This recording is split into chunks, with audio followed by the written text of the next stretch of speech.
Je vais pas te demander si tu es fatigué, tu dois être épuisé, non? Un peu, ouais. Et Un toi? peu, ouais. Ça va, merci, comme toi. Pas pour les mêmes raisons, ça a été des journées extrêmement chargées, tu le sais. Ouais. Justement, est-ce que tu peux nous résumer ton programme de ces 2 dernières semaines? Moi, je le sais plus ou moins parce que, on est en contact assez fréquent, mais est-ce que tu peux, pour que justement nos spectateurs aient un petit peu l'idée de c'est quoi être une journaliste sur le terrain, est-ce que tu peux nous raconter, c'est quoi tes 2 dernières semaines? Donc, comme vous savez, j'avais fait une première séquence qui était Pennsylvanie, Michigan, Caroline du Nord, Michigan, pour interviewer Jill Stein. Et puis, je suis repassée par DC pour toutes sortes de choses passionnantes, comme c'est le moment où ton téléphone te plante et tu peux pas retourner sur le terrain avec un téléphone qui ne fonctionne pas, ce genre de choses. Euh, et ensuite, là, les 2 dernières semaines, c'était Nebraska, Nevada, Arizona, Pennsylvanie. Ah, donc tu étais allé pour le Nebraska pour le Blue Dot, c'est ça? Oui, c'est ça pour le Blue Dot, exactement. Qui Et finalement n'a servi à rien, non, mais mais qui aurait voilà, il a pu. servi à, il a servi à rien, mais c'était, en fait, je trouvais que pour des lecteurs français, c'était une bonne illustration du fait que quand on est minoritaire dans un État, on a le sentiment que sa voix ne sert strictement à rien. Ouais. Non, c'est sûr. Et donc là, dans le Nebraska, c'est l'un des rares cas où les gens se sont organisés pour que leur voix serve à quelque chose. Et, enfin, et parce que ils ont cette division du vote avec ces 3 voix qui sont attribuées par district et pas donc euh, en fonction du collège électoral comme dans le reste du pays. Euh, mais voilà, sinon, ces gens qui sont démocrates dans un État républicain, leur voix ne servit à rien. Ouais, non, non, c'est un petit peu ce système extrêmement particulier aux États-Unis. Il y a pas que il y a pas que, il y a pas qu'au, il y a pas qu'au Nebraska. Il y a des tas d'États où, en fait, votre voix, ne sert pas à grand-chose parce que vous êtes soit dans des États qui sont, très clairement bleus ou, très clairement rouges. Et donc la nuit électorale, tu l'as passée en Pennsylvanie, c'est ça? La nuit de En l'élection? Pennsylvanie, donc Bucks County, on en parle depuis le début comme étant le comté swing dans un État swing, le comté pivot dans l'État pivot le plus important. C'est de la très grande banlieue de Philadelphie, on va dire. Et donc voilà, la façon dont votait Bucks allait être indicative de la façon dont l'élection allait tourner, quoi. Ouais, Euh, Bucks County, c'est où il y avait eu l'opération McDonald's. C'était ça, c'était dans Bucks County, je crois. et, et surtout, c'est un comté qui concentre énormément de types de population. Voilà, et ça fait partie de ces comtés qui peuvent basculer d'un côté ou de l'autre. Et toi Euh, donc cette nuit à Bucks County, tu l'as passé où? Tu as suivi qui? Comment ça s'est déroulé? Comment ça se déroule une soirée électorale sur le ouais. terrain? Non, d'abord, surtout, j'ai passé la journée dans les bureaux de vote et c'était extrêmement parlant, la façon dont les gens expliquaient leur vote. D'abord, moi, on m'avait vraiment dit que c'était, enfin, toutes les recherches montaient que c'était un comté violet, donc ni totalement démocrate bleu, ni totalement républicain rouge, même si ces dernières années, il avait glissé, mais ce qui est en fait assez représentatif de tout le pays. Mais je ne m'attendais pas à voir autant de panneaux Trump-Vance. Enfin, je veux dire, pour un panneau Trump, pour 2 panneaux Trump, il y en avait un Harris. C'était vraiment très frappant. C'était visuellement, on voyait la supériorité. Je ne sais pas si c'est de l'organisation, je ne sais pas si c'est quelqu'un qui a décidé de mettre 4 fois plus de panneaux et que en fait ça représente 2 personnes, mais en tout cas visuellement c'était très frappant. Et dans les bureaux de vote, la façon dont les gens exprimaient leur voix, je m'attendais pas à avoir autant de mal à avoir quelqu'un qui me dise qu'il votait démocrate. C'était vraiment étonnant. Vraiment, il y en avait forcément. Il y en a certains dont on voit, en fait, c'est triste à dire, mais après avoir fait ça pendant 4 ans, on voit à peu près à Ouais, leur apparence qui vote démocrate, qui vote républicain. Et ben, sur la quinzaine de personnes que j'ai interviewées, il y a une seule électrice démocrate qui a accepté de me parler. Les autres avaient peur, ils voulaient pas que les gens entendent dans la queue, etc.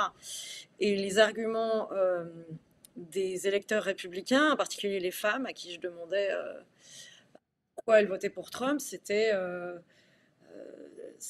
l'économie, et y compris des femmes me disant qu'elles étaient très favorables à l'avortement, quoi. Qu'elles voulaient que c'était hyper important dans leurs valeurs et qu'elles voulaient que oui, bah, mais voilà, c'est la Pennsylvanie d'un autre côté, donc elle pensait que, je suppose que leur raisonnement, même si elle ne le disait pas comme ça, mais elle disait, il y en a une en particulier qui m'a dit, moi je veux que ça soit très clair, l'avortement pour moi c'est vraiment une valeur très importante, je pense que les femmes devraient absolument pouvoir disposer de leur corps, mais elle avait une entreprise de meubles et de services d'organisation de mariage. Elle m'a dit, voilà, j'ai perdu 40%, 30 à 40% de mon chiffre d'affaires. Et donc, je votais Trump. Et je disais, mais donc, vous avez des enfants, vous avez une fille? Elle me dit, oui, oui, j'ai une fille. J'ai une fille, voilà, je sais, c'est important, mais les gens ont besoin de nourrir leur famille.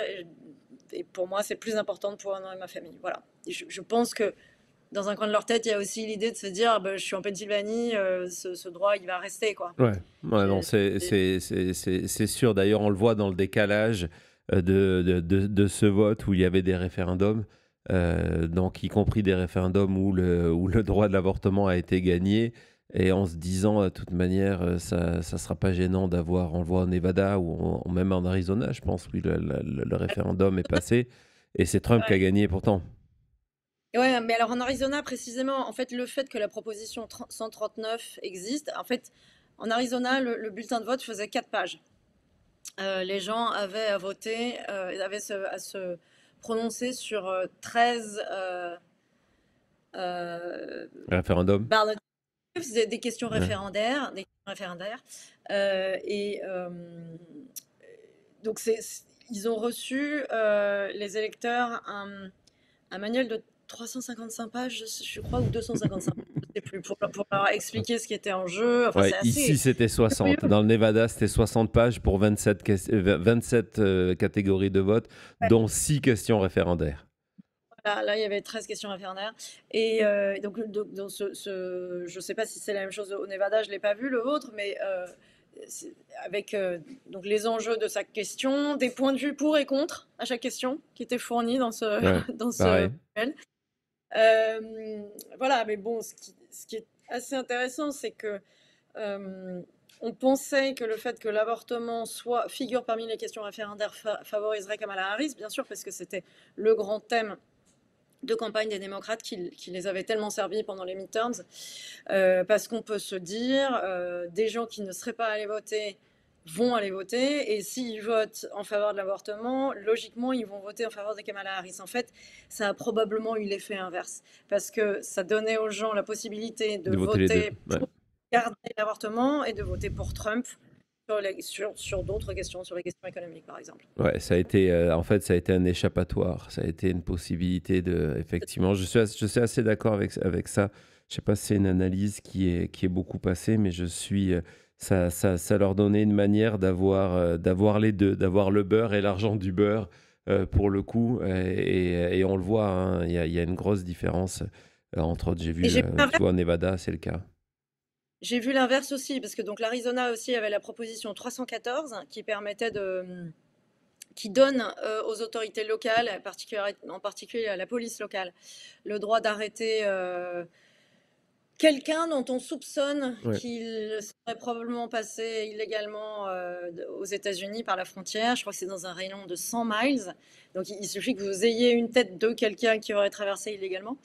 Euh, et cette proposition, pour le coup, j'ai entendu des démocrates me dire qu'ils allaient voter pour. Des gens me dire qu'ils allaient voter pour Kamala Harris, mais voter pour cette proposition sur l'immigration. Ouais, c'est vraiment une élection à la carte, en fait, hein, si tu Ouais, réfléchis. C'est ça, Ouais. vraiment ce qui s'est passé. Alors, ce qui est intéressant, Claire, c'est que on va aller tout de suite dans le cœur du truc, de ton expérience sur le terrain. Bah, c'est le fait que dans nos discussions hors antenne, mais aussi lorsque tu es passé ici plusieurs fois, euh, toi, cette possibilité d'une victoire de Trump, c'était quelque chose au-delà des mathématiques, du flip coin, des sondages, etc. C'est pas ce que je veux dire, hein. Simplement de ton expérience sur le terrain, c'est quelque chose que tu envisageais très sérieusement, qui fait que tu n'as pas été surprise. Du moins, si tu veux corriger mes propos, il n'y a pas de problème, tu peux le faire. Mais donc, cette certitude, en tout cas ce que je perçois comme une certitude ou comme une non-surprise, elle vient de quoi? Elle vient d'une accumulation de signes, elle vient d'un moment. C'est quoi ce qui t'a amené dans cette position avant l'élection? Bah, déjà, ça fait 4 ans que j'écoute les gens, donc, et j'ai jamais vu ce mouvement faiblir, jamais. Enfin, tous les trucs où les gens disaient ah, mais les gens partent de ces rallyes 1 heure avant. Ouais, enfin, en fait, ils arrivent, ils font la queue à partir de certains, ils ont passé la nuit là, certains sont arrivés à 11 h du matin et Trump, il parle 1 h 30 en retard, donc parfois il parle à 20 h 30. Et les gens qui sont venus plusieurs fois savent qu'ils vont mettre 1 h 30 à sortir du parking, par exemple. Donc, Ouais. c'est l'inverse de. Mon interprétation est exactement l'inverse de ce qu'on m'en a dit, quoi. C'est-à-dire qu'ils sont venus écouter Mick Jagger et une fois qu'ils ont eu Start Me Up, enfin les Greatest Hits, ils ont vu leur star et ils sont contents avec ça et ils s'en vont, mais parce qu'ils ont vu leur idole. Enfin, c'est l'inverse de ce qui a été dit, quoi. L'autre chose sur le rallye où il s'est balancé sur de la musique et où tout le monde disait non mais le mec est fini, c'est absurde, regardez, il dit rien. Ben oui, c'est bien ça le truc, il pourrait lire le dictionnaire ou il pourrait ne rien dire et ces gens seraient contents. Personne n'est parti de ce rallye quand il a juste écouté de la musique avec eux. Et moi, je pense qu'il y a peut-être eu un moment de creux avant le moment où il a annoncé, c'est-à-dire on va dire dans les midterms où on n'était pas sûr des résultats, etc. À partir du moment où il a annoncé qu'il se représentait, j'ai jamais vu le mouvement faiblir. Donc, Je suis même pas certain qu'il y ait eu ben, on le un voyait mouvement de moins. creux, tu vois. Non, mais on le voyait Pas moins. envers sa base. Ils étaient là. La base, oui, mais le reste du pays l'entendait pas. Et puisque bah, il y avait plus les caméras braquées sur lui, il faisait plus de rallye, etc.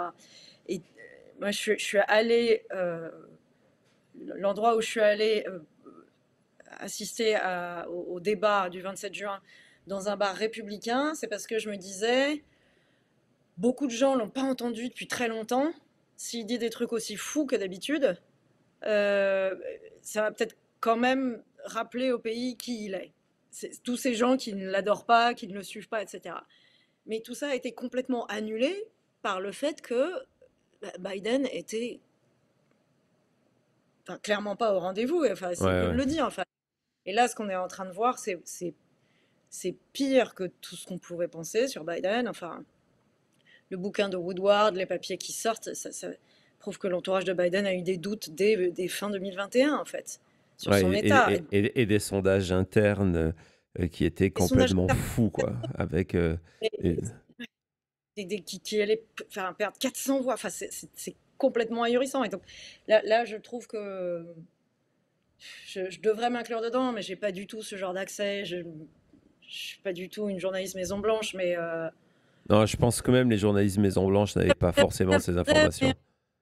vrai, mais à culpa des médias américains qui, je comprends hein, que le travail consiste à alerter des risques pour la démocratie de Trump, etc. Mais quand Carl Bernstein, hier, sur CNN, qui n'est pas franchement une chaîne trumpiste, hein, dit un jour on en saura plus sur l'opération de cover-up, de couverture de la réalité de la santé de Biden, les gens sont pas bêtes, quoi. Quand même, les électeurs, ils voient quelqu'un qui a du mal à marcher, Qui a et on 81 leur ans. dit, voilà, ils sont pas bêtes, quoi. Et moi, je pense que j'ai pas bien fait mon travail. Je pense qu'on est plein à pas avoir bien fait notre travail. On aurait plus dû creuser là-dessus. Euh, Ouais, mais mais c'est pas pour trouver des excuses, mais comme tu l'as dit, c'est même pas, d'après moi, une histoire d'accès, parce que quand tu vois les noms que tu viens de citer, que eux non plus n'ont pas eu ces informations, c'est extrêmement difficile. En tout cas, nous, on prépare une émission pour vraisemblablement la semaine prochaine sur justement les erreurs de la campagne Kamala Harris, parce que c'est intéressant aussi d'analyser ça. Et, même si c'est pas elle qui est responsable de cette erreur, du moins, peut-être elle aurait pu Enfin, parler plus tôt sur l'état de Joe ouais, Biden.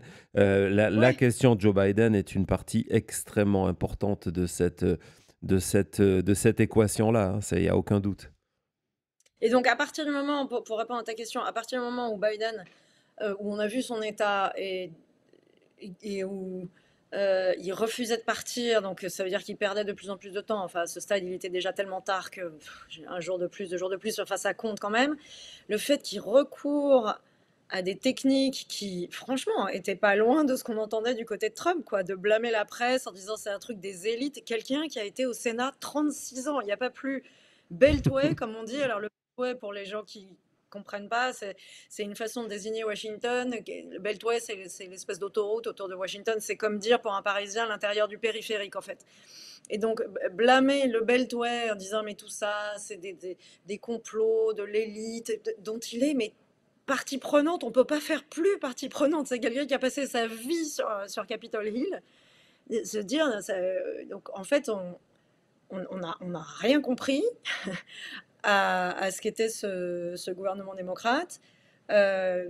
Faut quand même rappeler qu'en novembre 2022, c'est aussi des candidats qui ont financé des publicités vantant leurs pires adversaires MAGA pour être sûr d'avoir plus de chances. Je veux dire, si on pense vraiment que ces adversaires MAGA sont un risque pour la démocratie, je ne sais pas si on prend le risque de financer des pubs sur eux Ouais. en leur faveur. Euh, et donc, tout le temps où Biden refusait de partir, c'était du temps perdu. Et on les voyait se débattre au Capitole. On se disait, bon, s'il reste, c'est sûr qu'ils perdent. Enfin, c'est sûr, il y avait absolument zéro doute. Après, il y a eu le sursaut avec Kamala Harris. Et vraiment, l'enthousiasme qu'on a senti, il était totalement sincère. Enfin, c'était très impressionnant. Ce rallye à Détroit où je suis allée début août, c'était très nouveau, quoi. Les gens étaient incroyablement soulagés de pouvoir voter contre Trump sans avoir pour autant à voter pour Biden.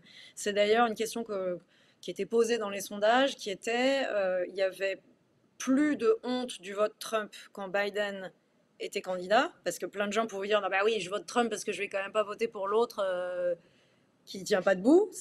Mais pour Kamala Harris, ça devenait plus compliqué de justifier un vote Trump auprès des sondeurs, parce que tout le monde ment, bien entendu, parce que pour le coup, il n'y avait plus l'excuse du vieux monsieur dont on est incertain de la santé intellectuelle, et puis en plus, ça voulait dire assumer de dire je veux voter contre celle qui serait la première femme et femme noire élue à ce poste.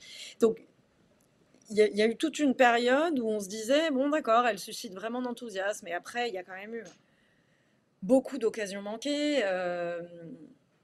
Elle a vraiment beaucoup de mal à sortir de son script. Enfin, le town hall avec CNN, où vraiment on voit que ses électeurs, il lui pose des vraies questions, quoi, les yeux dans les yeux. Réponds-moi, moi qui suis en train de te parler, et où elle sort des segments de son speech qu'elle fait à chaque rallye. C'est des copier-coller, quoi. C'est juste des morceaux de paragraphes.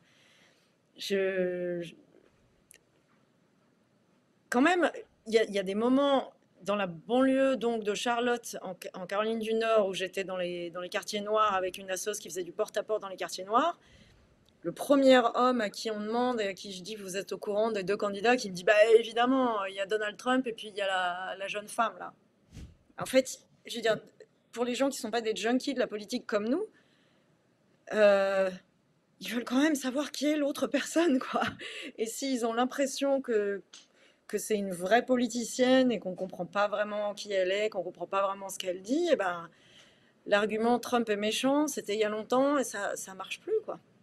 Tu as parlé là de second, en tout cas tu as évoqué cette dimension de femmes et de femmes métissées. Donc, est-ce que tu as le sentiment que cette dimension de sexisme et de racisme a été quelque chose qui a été peu dit, finalement, peu prononcé. On n'avait pas le sentiment que c'était un argument de campagne. Quand je compare avec 2016 et avec Hillary Clinton, où c'était beaucoup plus exprimé pour, soi-disant, pour aller voter parce que ça pouvait être la première femme, ou contre, hein. Il y avait un sexisme qui était beaucoup plus assumé, en tout cas qui était beaucoup plus visible que ce que j'ai trouvé en 2024. Est-ce que toi, sur le terrain, quand justement on a vu sur ta page Instagram les stickers, les t-shirts, où on retrouve ces attaques de valeur, on va dire, est-ce que c'était ton sentiment sur le terrain, que ça a été une dimension de cette élection? Ce que j'ai entendu des femmes noires dire dans les rallyes de Trump, c'est elle n'est pas vraiment noire. C'était des femmes noires qui le disaient, hein. C'était pas des blancs, hein. Ouais. Euh, C'était une attaque de Trump, mais voilà. Sur l'argument de la misogynie, c'est sûr que ces deux dimensions jouent. Mais il y a quand même plein de femmes gouverneurs dans ce pays, quoi. Il y a quand même beaucoup de femmes à des postes élus. Et dans le mouvement MAGA, il y a plein de femmes. Il y a Candice Owens, il y a Marjorie Taylor Greene, il y a Lauren Boebert, il y a Susie Wiles aujourd'hui. Enfin, il y a des femmes dans ce mouvement, quoi. Donc, je... ça joue certainement, mais il y avait des réflexions sur son rire. Il y avait beaucoup de gens qui disaient si elle se retrouve face à Poutine, elle ne pourra pas ricaner parce qu'elle a ce rire. Quand elle est mal à l'aise, elle rit. Et sur la race, j'ai pas entendu ça et j'ai pas entendu de réflexion vraiment sur sa race parmi des parmi des militants blancs. Je l'ai entendu chez des noirs disant c'est pas parce qu'elle dit qu'elle est noire elle a notre vote assuré. Et puis quand même, Trump a raflé 45% des latinos, quoi.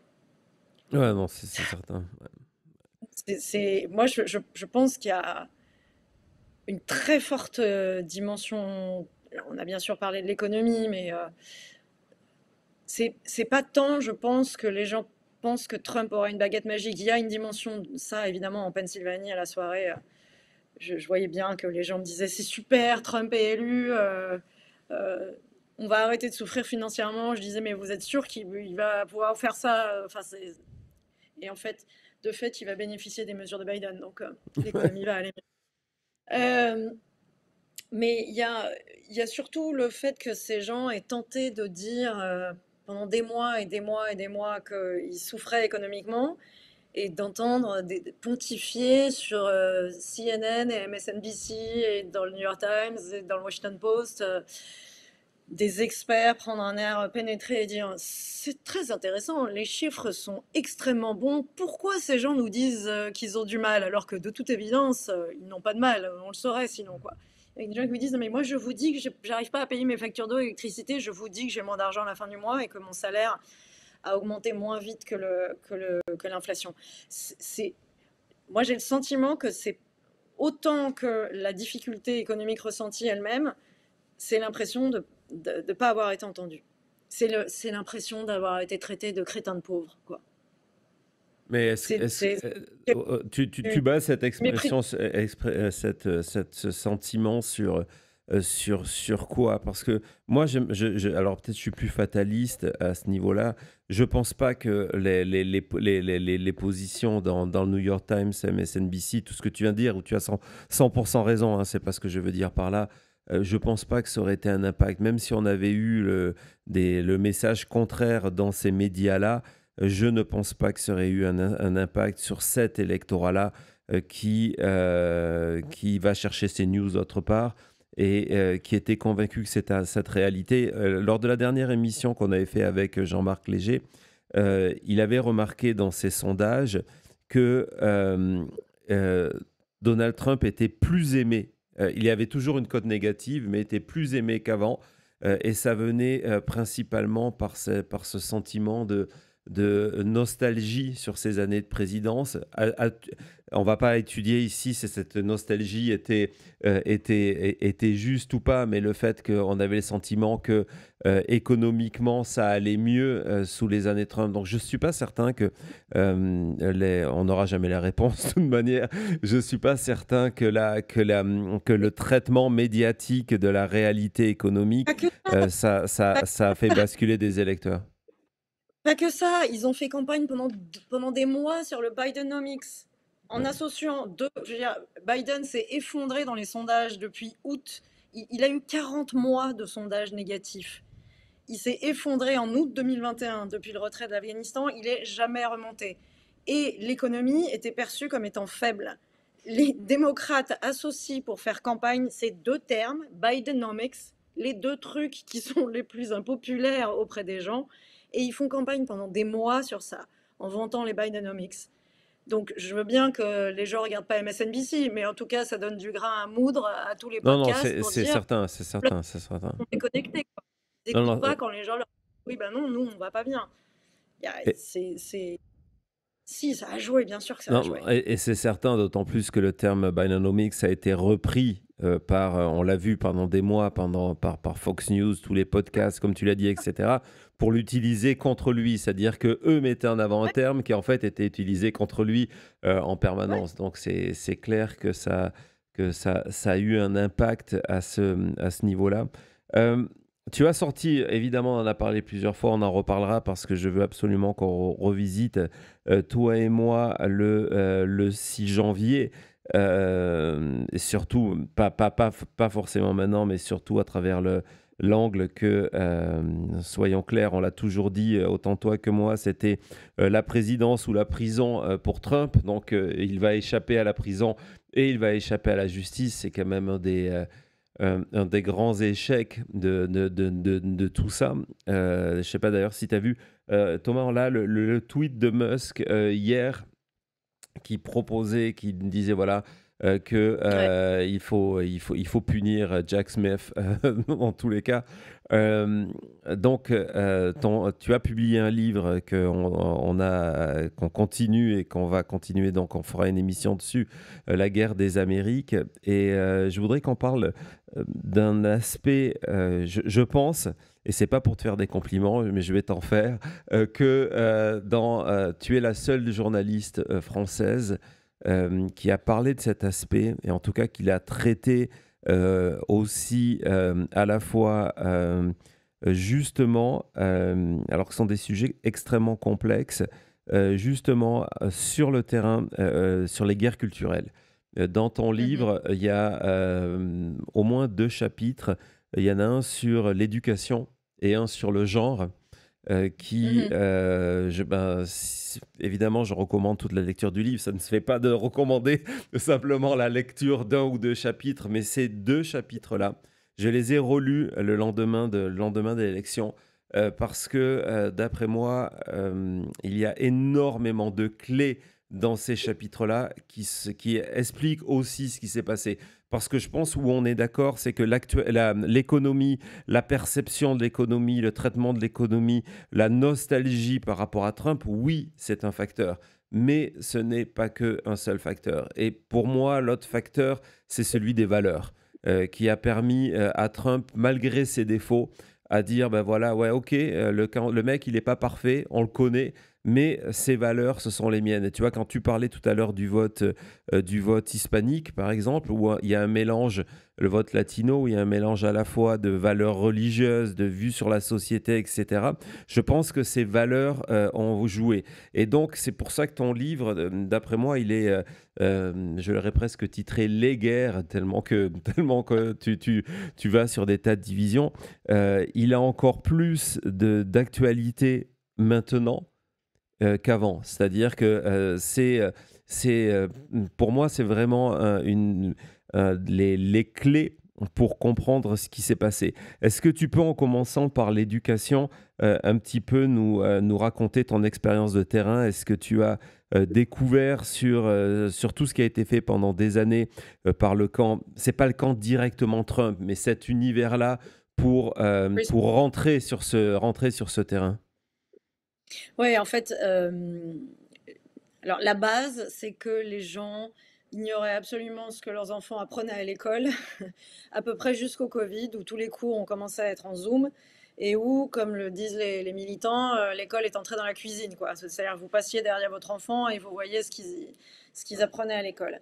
Et ils se sont rendus compte qu'il y avait beaucoup de contenu qui leur plaisait pas. Alors, pour nous, Français, il y a des choses qu'on trouve de l'ordre du puritanisme, un peu grotesque. Enfin, la caricature absolue, c'est la version graphique du journal d'Anne Frank, où à un moment, elle fait un rêve, elle déambule entre des statues. On voit vaguement des seins, mais alors ils sont mais très, très, très légèrement esquissés. Bon, ça, c'était considéré comme du contenu pornographique.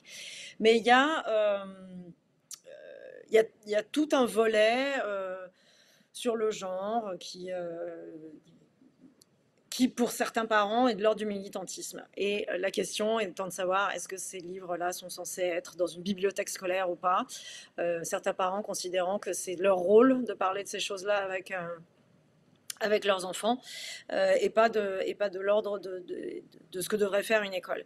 Il y a ce domaine-là, il y a le domaine de la race, sur comment sont abordées les questions raciales, avec donc ces mères en Arizona qui m'ont montré des extraits de cours où on demande aux enfants est-ce que tu es conscient de ton privilège blanc, des petits, hein, primaires, des tout petits, quoi, ce genre de choses. Et euh, un influenceur, enfin en fait un ancien journaliste qui était démocrate avant, qui s'appelle Christopher Rufo, a inventé cette espèce de terme valise ou parapluie ou umbrella qui s'appelle la Critical Race Theory, la théorie critique de la race. Chaque fois je mets les mots dans le mauvais sens, en Ouais. disant que c'était ce qui était enseigné à l'école. Alors si je vous le montre, il est là. C'est les plus grands textes. C'est extrêmement pointu. C'est en fait au départ des textes de penseurs de la post-ségrégation qui déduisent du fait que les Noirs n'améliorent pas leurs conditions, que la promesse qu'on leur a dit d'extirper le racisme à la racine aux États-Unis n'a pas été tenue parce qu'ils ont toujours des moins bonnes écoles, ils ont toujours des moins bons quartiers, ils se nourrissent toujours moins bien, ils ont toujours des moins bonnes assurances de santé, etc. Et donc les individus ne sont pas juste racistes, mais le système l'est. C'est la notion de racisme systémique et la justice également. Donc, et bien entendu, Critical Race Theory, à nouveau, c'est pas enseigné à des enfants de 6 ans. C'est totalement vrai. Quand les gens tout ce courant Trumpiste dit il faut arrêter d'enseigner la CRT parce que c'est devenu un acronyme à l'école, ça n'est pas enseigné tel quel. Mais l'enseignement la formation des profs et les courants intellectuels en sont totalement imprégnés, ça c'est vrai. Et donc c'est compliqué. Moi, je n'ai pas d'enfant, je ne sais pas comment je réagirais, mais après tout, les gens ont aussi le droit d'être conservateurs et ils ont aussi le droit de dire que ils sont pas, ils n'ont pas envie que l'idéologie soit enseignée à l'école. Donc c'est des questions Mais du coup, c'est pas un sujet, c'est un sujet délicates. politique qui est devenu un sujet de société. Et par ailleurs, à nouveau, là aussi, il y a du mépris de classe. Quand on dit aux gens, non mais c'est débile, la CRT n'est pas enseignée en primaire. Oui, c'est vrai, bien sûr, de même qu'on n'enseigne pas Nietzsche en primaire, ni Marx, bien sûr qu'on enseigne pas ça au primaire. Mais c'est un courant de pensée qui imprègne notamment la formation des profs. Donc voilà, il y a toute cette façon de traiter ces électeurs qui à nouveau, qui ressemble à du mépris de classe. C'est comme ça qu'ils le ressentent. Donc ça c'est pour l'éducation. Ouais, et donc le deuxième chapitre qui est extrêmement intéressant et qui, d'après moi, peut-être encore jouer plus un rôle, même si je pense que les deux sont liés parce que l'école se retrouve au milieu de tout ça. Et d'ailleurs, lorsque Trump parle de la fin du ministère de l'Éducation, je pense que ça fait aussi écho, sans le dire, à tout ça. C'est ton chapitre sur sur les gens. Et ce qu'on avait relevé ici dans la chute, avant même que l'élection ait lieu, c'était que cette volonté lors de ces derniers mois de campagne, cette volonté économique de la campagne Trump, d'investir massivement, non pas dans des publicités sur la situation économique, non pas sur la publicité sur la frontière, mais des publicités contre les trans et le fait de vouloir créer une espèce d'association par valeur. De dire que d'un côté, Kamala Harris était pour them, eux, tu sais, tous les pronoms, et que Trump était pour vous. Et donc, est-ce que tu peux un petit peu nous parler de cette émergence et comment c'est devenu un des points saillants, un des wedges mis par la campagne Trump, et en tout cas tout cet univers autour de la campagne Trump, comment c'est devenu quelque chose d'extrêmement important ces dernières années. Pas forcément d'ailleurs important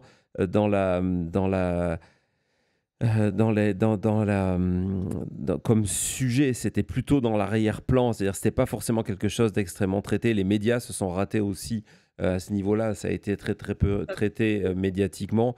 Et voilà, quelles étaient tes expériences sur le terrain, encore une fois, ce que toi tu en as retenu sur l'origine de tout ça? C'est pas que c'est pas traité médiatiquement, c'est radioactif, c'est thermonucléaire comme thème. Les journalistes américains avec qui je suis amie, quand j'ai dit que que j'en parlais dans mon livre, ils m'ont tous dit mais t'es folle. C'est-à-dire que tous les gens qui pensent comme moi, personne n'ose en parler, personne, personne. Tout le monde m'a dit t'es complètement malade, quoi. Pourquoi tu fais ça? Tu vas t'attirer des gros ennuis pour rien, c'est pas la peine. Enfin, c'est totalement tabou, quoi. À tel point que j'ai mis du temps à les sortir, ces témoignages, honnêtement. Hein, je suis pas fière de moi, j'aurais dû le faire plus tôt. Mais pourquoi ça marche? Bah parce que vous avez des parents dont les filles sont anorexiques. Moi, j'ai 48 ans. Dans ma génération, à 18 ans, toute ma génération est anorexique. Bon, pas moi parce que je suis beaucoup trop gourmande. J'adore le fruit. Mais à ma génération, toutes les filles étaient anorexiques. C'est terrible. Il y a une grosse pression sociale sur les filles qui se traduit de façon différente. Et là, on a des groupes entiers, des cohortes de jeunes filles, de jeunes femmes, mais de petites filles qui sont persuadées qu'elles sont nées dans le mauvais corps. Et quand on interviewe des médecins qui pourtant se sont battus toute leur vie pour l'accès des enfants et des adolescents à des soins de transition de genre, ils disent ça n'est pas possible. C'est navrant de le dire, mais ça n'a pas de réalité scientifique. Ça n'est pas vrai. Tous ces gens ne peuvent pas être trans, quoi. Le truc, c'est que une bonne partie de l'Europe, et en particulier les Pays-Bas, qui ont quand même inventé le protocole, recule en disant oula, il y a quelque chose qu'on ne comprend pas, on va commencer par faire des longues psychothérapies. Le Royaume-Uni, la Suède, la Finlande, même la France qui a émis des fortes réserves en disant avant de faire des soins, on va commencer par essayer de comprendre ce qui se passe chez ces jeunes personnes. Aux États-Unis, c'est tellement devenu un thème politique c'est impossible d'évoquer le sujet. Moi, quand j'étais avec tous mes copains journalistes du tribunal et que je leur en parlais, mais les regards fuyaient vers la cafétéria et le stand de burgers et de pizza, là, frites. Je me souviens vraiment d'avoir eu des conversations en disant ça va jouer dans l'élection. L'élection va vraiment être influencée par cette question. J'ai vraiment, vraiment, vraiment. Faut que je reparle avec ce type d'ailleurs à qui j'ai dit ça, qui est un très grand journaliste, qui m'avait dit ah bon, tu crois? Et plusieurs mois après, il me l'a rappelé en me disant c'est vrai que tu avais dit que ça jouerait dans l'élection, mais c'était encore avant. Faudrait que je le rappelle. Parce que c'est très compliqué. Moi, je ne suis pas médecin, je ne suis pas chercheuse. Simplement, j'ai lu des études. Et quand je lis qu'il y a en Angleterre une personne qui a passé 4 ans à essayer de comprendre si on avait des preuves scientifiques et qui déduit, franchement, les effets secondaires sont terribles de tous ces traitements, ça on en est sûr. En revanche, on n'a aucune certitude de l'amélioration du bien-être psychologique pour ces enfants, alors que c'est quand même ce qu'on recherche en particulier. Enfin, ces gens viennent pour une dysphorie. C'est des enfants et des adolescents qui souffrent énormément. C'est des vraies souffrances. Enfin, on parle de jeunes filles qui se douchent avec la lumière éteinte parce qu'elles ne supportent pas de voir leur corps, par exemple. C'est des vraies souffrances. Donc, Ouais. il faut essayer de comprendre ce qui se passe.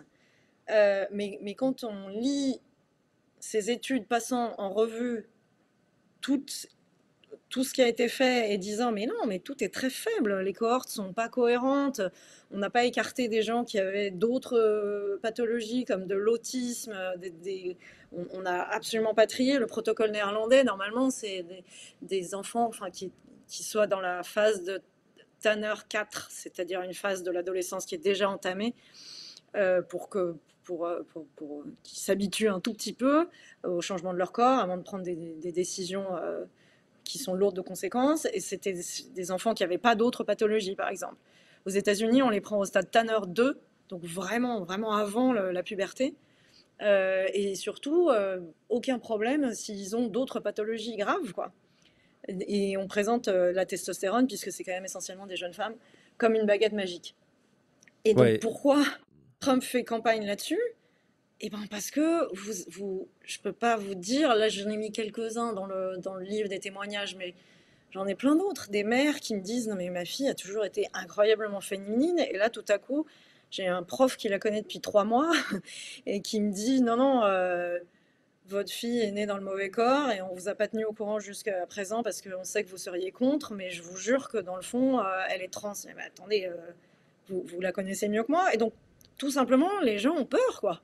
Donc oui, ces pubs, elles fonctionnent parce que c'est un des aspects de cette guerre culturelle sur laquelle les démocrates sont allés plus loin que la base. Ouais, c'est justement un point qui est intéressant dans ton livre sur cet aspect-là, c'est que tu es allé interroger, peut-être je me trompe, je l'ai lu il y a quelques jours et j'ai relu ce chapitre-là il y a quelques jours, mais le médecin que tu vas interroger, je pense, c'est en Californie, c'est une trans Oh, elle-même, hein, c'est ça, hein, ouais, ouais, Erika. et elle a ce discours de mise en garde en disant c'est pas normal ce qui est en train d'arriver.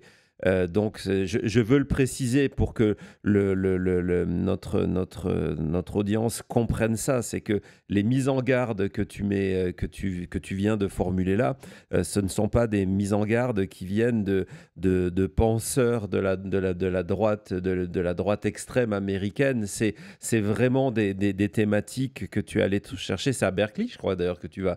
C'est-à-dire, c'est vraiment au cœur de la gauche américaine où tu vas chercher ça. Donc ça, je trouve que c'est intéressant. Mais tu vois ce que tu viens de dire par rapport à Trump, évidemment, on a tous vu, on a tous entendu, et toi encore plus, parce que tu étais dans ces rallyes de campagne-là, le moment où il dit, et on sait que factuellement c'est faux, mais lorsqu'il dit, et il va le répéter la dernière semaine, il va être invité 2 fois sur Fox News et il va le répéter sur Fox News, c'est la première fois qu'il fait, où il dit voilà, votre petit garçon Jimmy, parce que ça joue avec le sentiment de castration aussi, votre petit garçon Jimmy va aller à l'école et le matin, sans qu'on vous ait demandé l'autorisation, et le soir quand il va revenir, ça sera une petite fille. Donc encore une fois, pour moi, c'est un des raisons du succès de Trump, c'est que Alors, en une phrase qui est n'importe quoi, il ramène toutes ces peurs qui ont été établies au-delà de la théorie, sur le sujet de la théorie des genres. alors, la première fois où il a prononcé cette phrase, c'était, je ne sais pas si tu te souviens, il y avait la convention de Moms for Liberty ici à Washington. Ouais, ouais, ouais, ouais. Tu te Tu souviens? étais. Ouais. Et donc c'est la première fois où il a dit ça, je me suis dit, voilà. Bon, alors d'abord j'ai interviewé les gens autour de moi et ils disaient, ouais, c'est pas tout à fait exact. Bon, enfin bon, bref. Mais en réalité, à partir du moment où le mouvement trans t'explique que rien qu'en changeant tes pronoms et sans opération, tu t'identifies comme l'autre sexe, rien que le fait de le prononcer te fait appartenir à l'autre sexe, c'est-à-dire moi, si maintenant là je décide de changer de pronom et que je m'appelle Jean-Bernard, et ben si tu m'appelles par un pronom féminin et que tu m'appelles Claire, je te dirais mais non, mais moi je suis un homme, tu m'as mégenré. Donc dans le fond, le problème, c'est que c'est aussi que tout le discours du mouvement trans repose sur l'auto-affirmation. Donc, bien entendu, personne, enfin, c'est grotesque de considérer que en une journée, on transitionne un enfant sans dire aux parents, parce que enfin, les gens pensent à de la chirurgie transformative. Ouais. Mais puisque c'est d'ailleurs pour ça qu'il y a en prison des prisonniers hommes qui ont encore des organes sexuels masculins et qui sont emprisonnés dans les prisons de femmes, parce qu'eux-mêmes disent qu'ils sont des hommes. Ils l'ont fait cette transition sans s'être opérés. Donc, quand il dit ça, il joue aussi sur les ambiguïtés de la formulation et de la compréhension de ce que c'est que ce phénomène de transition. Parce que oui, en effet, on transitionne vos enfants dans votre dos parce qu'on les change de prénom et de pronom sans le dire aux parents. Et ça, c'est absolument vrai. Ouais, la théorie que moi je base sur cette élection, c'est que ce positionnement des valeurs a vraiment servi Trump dans cette multiplicité de l'électorat qui est venu vers lui. Ce ne sont pas que des républicains qui ont voté sur lui. Il y a beaucoup d'indépendants qui sont venus voter et qui ont voté pour Trump parce que justement sur ces valeurs-là, un jour on essaiera de mesurer, en tout cas je ne sais pas si quelqu'un le fera, l'impact par exemple des Jeux Olympiques, de la cérémonie des Jeux Olympiques en France, comment ça a été utilisé dans les milieux américains comme étant la preuve de regarder tout ce qu'on vous dit de Hollywood aux Jeux Olympiques. On nous force des valeurs qui menacent qui nous sommes. Ça a vraiment été un impact extrêmement fort. Oui, non, mais je suis allée fin 2022, je dirais, ou fin 2023. Je sais plus quand c'était. Non, il faisait encore beau, on était dehors, donc au printemps. Dans une réunion de parents dont les enfants étaient en transition, avaient transitionné, bon bref, dans upstate New York, mais vraiment des gens qui travaillaient à New York, qui étaient très démocrates à la base, quoi. Et tous ces gens-là, DeSantis était encore candidat. Tous ces gens-là étaient extrêmement... enfin, ils n'allaient pas voter pour le Parti démocrate à cause de ça. Ce pays est gigantesque et les gens votent sur un sujet. Et je pensais au départ que ça avait de la valeur de parler de ce phénomène parce que je pensais que c'était très parlant, en particulier les deux détransitionneuses que j'ai interviewées, qui étaient mais à la gauche de la gauche de la gauche de la gauche quand elles ont transitionné. C'est même l'une des raisons pour lesquelles elles ont transitionné. Et c'est des voix qui sont perdues parce qu'elles ont eu l'impression qu'on leur avait menti. Et donc je pensais à ce phénomène comme étant une illustration d'une portion de l'électorat extrêmement à gauche qui quitterait le Parti démocrate à cause de cette question, parce qu'elles estimaient qu'on leur avait vendu une solution miracle à leur problème, qui était la transition de genre, et qui s'était pas du tout révélé une aide à leur problème. Mais si j'avais eu le temps de le faire plus tard dans la campagne, et si j'avais eu le temps d'interroger les gens comme je l'ai fait ces dernières semaines depuis que je suis sur le on the campaign trail, comme on dit, sur le chemin de la campagne, c'est le truc qui est revenu chez toutes les minorités.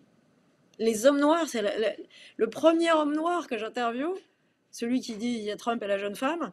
Et je lui dis alors la jeune femme, qu'est-ce que vous en pensez? Il me dit bah, ma femme elle est fan, mais moi ces histoires de transition, de faire transitionner aux frais du contribuable des immigrés illégaux en prison, je suis pas pour. Elle a signé un truc disant qu'elle était pour ça en 2019. Les minorités, les latinos, les noirs, ils sont extrêmement défavorables à ces histoires.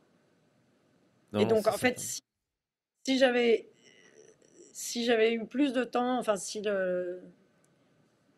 j'avais bouclé plus tard la rédaction de ce manuscrit, j'aurais inclus le fait qu'ils allaient perdre les minorités beaucoup sur ça. Ouais, non, c'est un sujet qu'on va explorer, mais bon, ne sois pas trop dur avec toi parce que justement, ton livre est peut-être le seul à en parler comme ça dans le cadre de la campagne. Il y a des livres sur le sujet, mais dans le cadre de la campagne et comment ces sujets-là sont des sujets de division de division de l'Amérique, hein. Je trouve que tu en parles très bien. Tu viens de parler de DeSantis.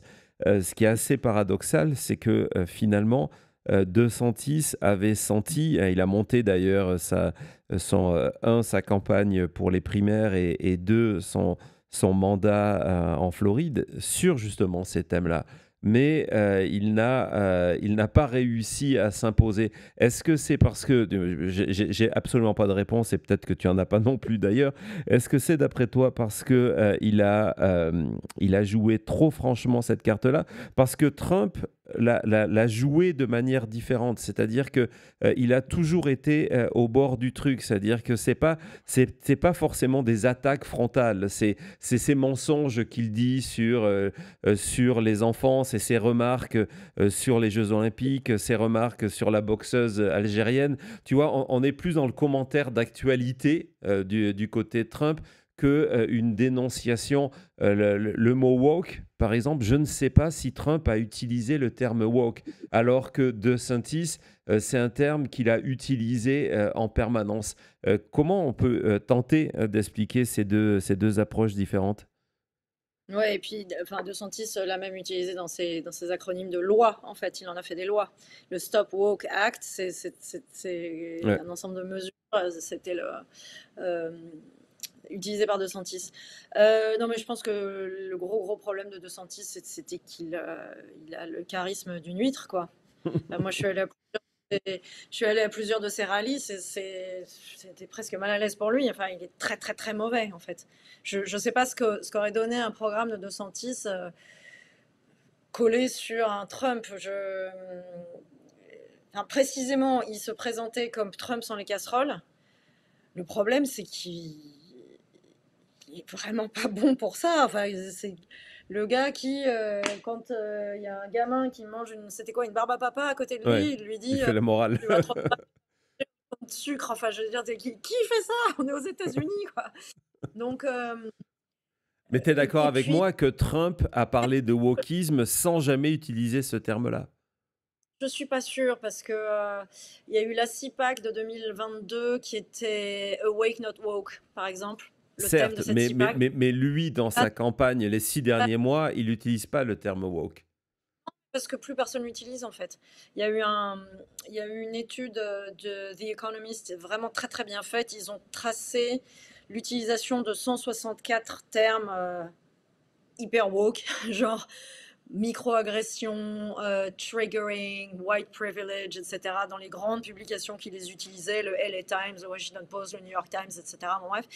Et les chiffres, alors j'ai plus les chiffres en tête, mais il y a vraiment un effondrement à partir de 2022. C'est-à-dire qu'au moment où la France commence à le remarquer, aux États-Unis, c'est déjà un mouvement en perte de vitesse pour plusieurs raisons. Il y a les affaires de corruption de Black Lives Matter, dont plus personne ne parle, mais enfin quand même la fondatrice Patrice Cullors s'est payé 2 villas à 1 million de dollars en Californie sur un argent enfin, personne ne sait, hein, mais il y a quand même beaucoup de familles qui ont dit qu'elles ne comprenaient pas très bien où était passé l'argent qui avait été récolté à partir des morts leurs enfants, leurs fils de violences policières. Alors Patrice Cullors elle-même a répondu que pas du tout, que c'était de l'argent qu'elle avait accumulé grâce à des conférences, et puis elle a dit que c'était des lieux collectifs pour Black Lives Matter, pour faire des séminaires, etc. Mais enfin, il reste que ces gens disent qu'ils sont marxistes. Alors après, c'est peut-être un vrai aboutissement de la pensée marxiste avec la dacha stalinienne, hein, qui finalement c'est à peu près le même principe. Mais enfin, ce qui est sûr, c'est que Black Lives Matter a vraiment beaucoup perdu avec ces affaires de corruption. Et puis, il y a eu un vrai retour de bâton sur les quotas dans les universités aussi.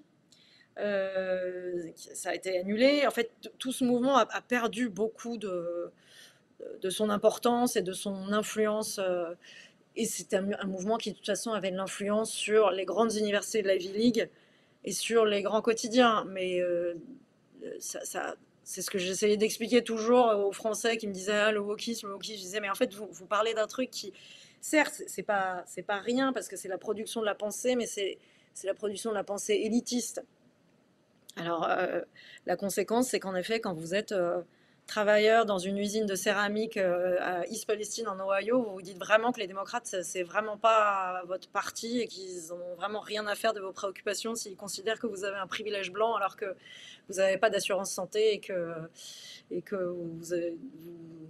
vous savez pas comment vous allez boucler la fin du mois.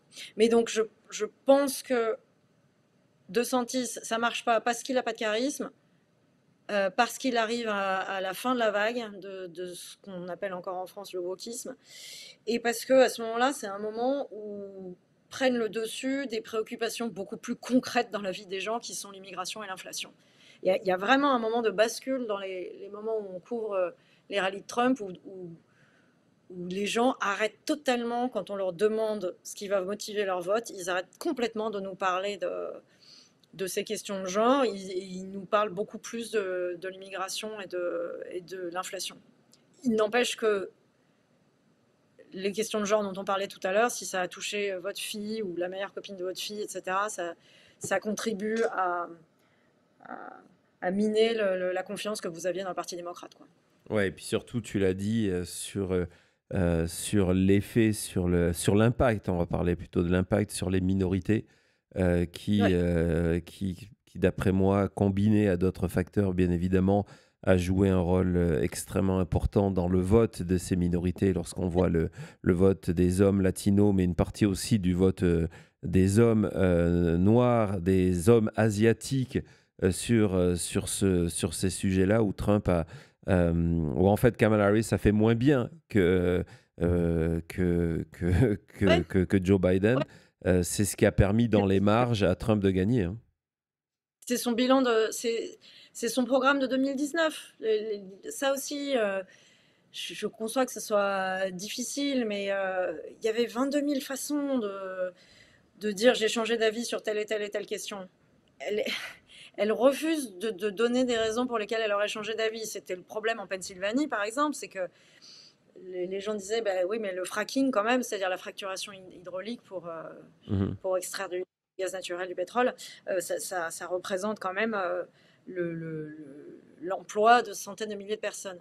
Et donc elle a dit en 2019 qu'elle était absolument contre, et puis à partir du moment où elle était sur le ticket de Biden, elle a dit non, je suis tout à fait pour.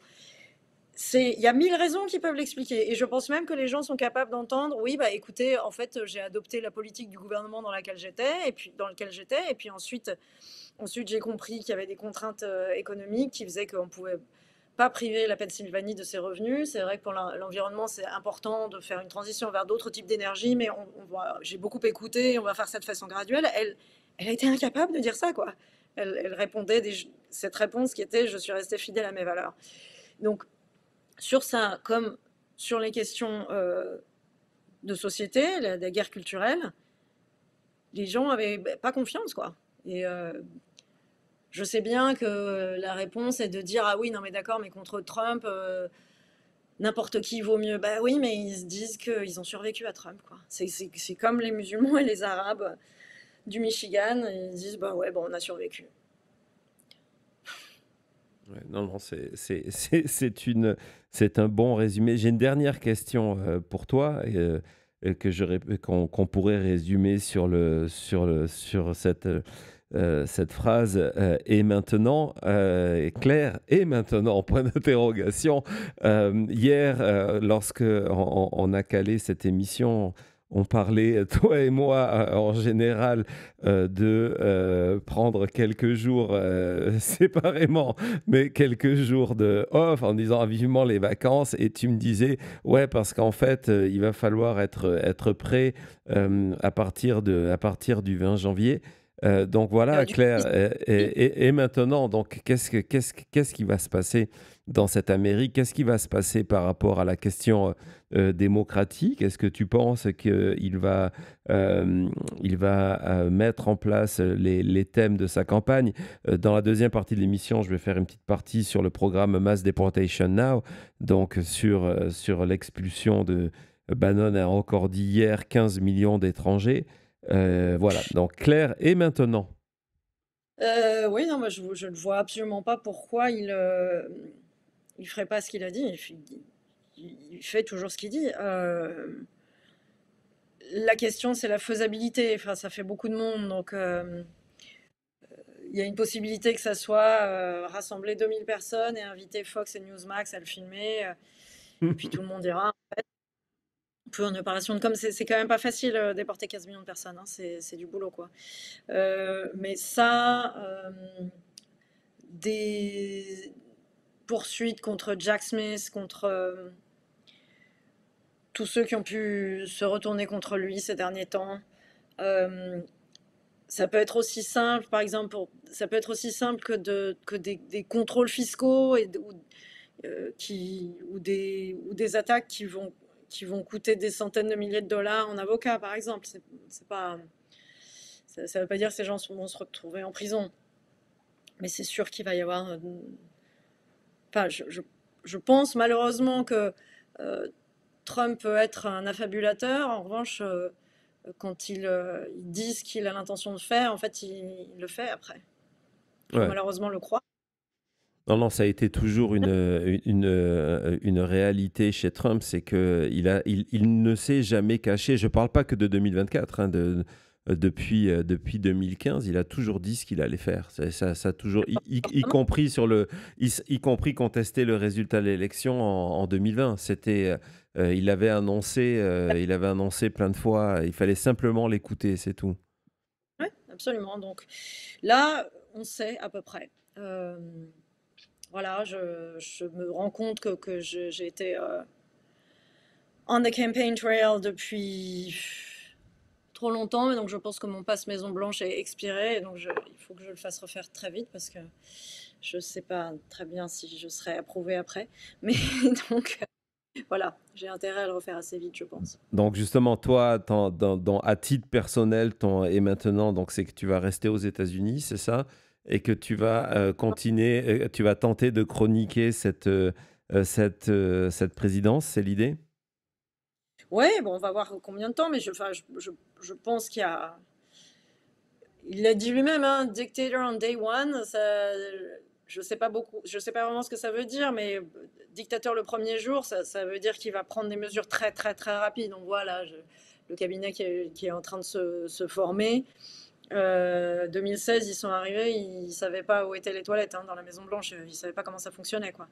Là, ils sont déjà en train d'aligner leurs équipes. Ça va être rapide. Ça va être rapide et ça. Les déportations, ils disent que ça devrait commencer juste après qu'il aura prêté serment, donc le 20, le 21 janvier, ça va commencer sur le chapeau de roue. Mais moi, je pense il faut même guetter ce qui se passe autour du 6. C'est-à-dire? Bon, il va y avoir des grosses manifs quand même, je pense. Enfin, des grosses manifs. Il va y avoir des manifs. Alors, la difficulté, c'est que le seul thème de mobilisation de l'extrême gauche ces derniers mois, c'était Gaza. Et que pour le coup, ça les indifférait complètement. Entre Trump et Kamala Harris, pour eux, c'était la même chose. Donc, il faut voir s'il y a une mobilisation ou pas. Ouais, je suis pas convaincu que, tu vois, autant en 2000, on en parlait hier avec Thomas, que autant après sa victoire de 2016, il y avait cet élan vers la résistance qui a été à la fois cette énorme manif des femmes à Ouais, Washington et puis les abonnements massifs vers le New York Times, le Washington Post, etc., etc. L'âge d'or d'ailleurs de ces journaux en termes de vente. Je ne suis pas persuadé que ça va se passer comme ça maintenant. non, Il y aura d'autres formes, mais non, je dis je- juste ça euh, à cause de certains mouvements avec qui je suis en contact, voilà, bon, ben, on verra. des petits trucs qui s'organisent, mais voilà. Disons que je pense il faut être prêt dès le 2 janvier, après s'être remis de la gueule de bois du 31 décembre, quoi. Voilà, c'est ce qu'on va faire. Et puis on espère que dans ton avenir proche, il y aura un deuxième livre. Je sais que comme tout auteur, tu avais énormément autrice, je ne sais plus comment on dit en français, je suis désolé. Ouais. Tu as, toi non plus auteur, je ne sais pas. Tu as toujours des tas de doutes sur